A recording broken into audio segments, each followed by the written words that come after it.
Throughout our video, you might hear a little bit of thumping, and that's our friends here, Jack and Diane. When they hear us talking, they really want to come out and play. And so, as you can tell, that scraping is them thumping on there to get out.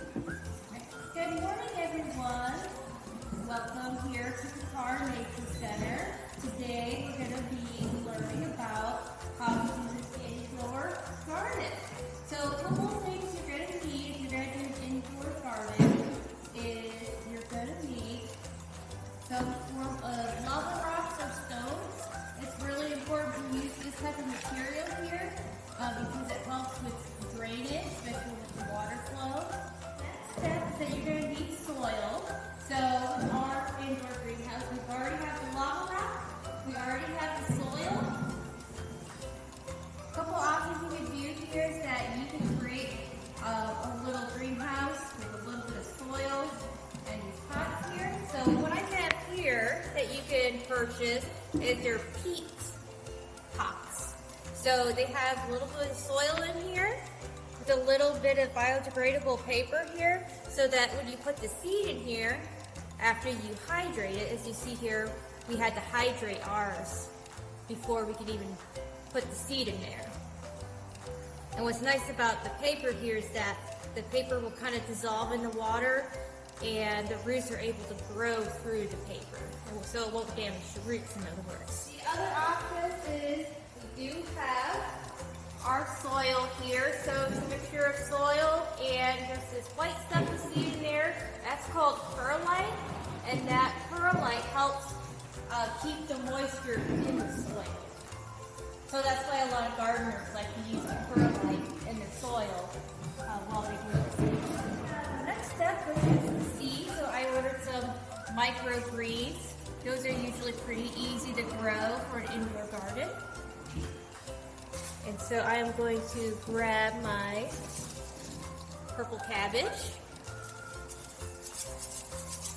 So depending on the seeds, they could be a pretty small or they can be big enough for you to see. If you need to get a magnifying glass to help you out, you could do that too. But these ones you can tell with the purple cabbage, you can see it pretty well. So I'll take a couple, just kind of put them in there. Not too deep, you don't want to smush them deep in there because a lot of seeds like to grow along the surface of the soil. The next step is, of course, water. What you see here that we've already watered our soil to make sure it's nice and moist.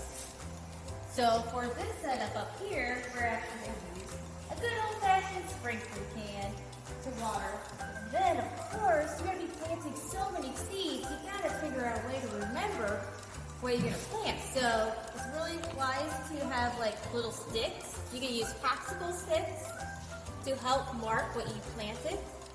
So you just put it in the little pot, or what we'll do here is that we'll put it in the soil. But it's really important to use this saran wrap.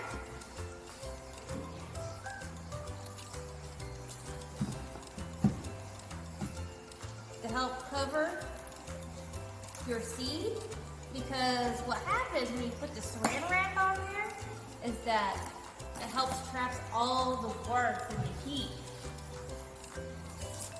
to help the seed grow. You start seeing a sprout. Usually when you see a sprout, you just leave it on there for about, I usually do it for a couple of weeks. And then once that sprout, you kind of have to, if it gets big enough, replant it in a different conditions.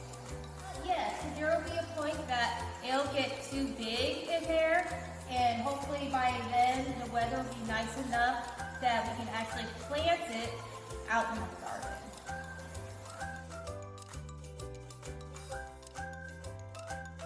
I'll quickly talk about our lights here. So it is important to have grow lights, and when you have the grow lights for your greenhouse, it's really important to correctly position where the lights need to go. So this one here is raised up, and this one here is lower. We're probably going to raise this one up because if it's too close to your plants or your seeds, it'll probably end up cooking them. So it's really important to raise it up at least like between 3 or 4 inches away from your plant so that they don't get cooked from the light. And we do have different colors of light here because they do represent different types of light that plants need. So one of them is the UV light that plants require to grow. The lights themselves should only be used for up to 4 or 5 hours a day. Do not leave them on 24 hours a day because that is a good way to kill your plants. So, you know, just think of them as little babies and they just need, you know, a little bit of time for the light and then they need a napping time without the light.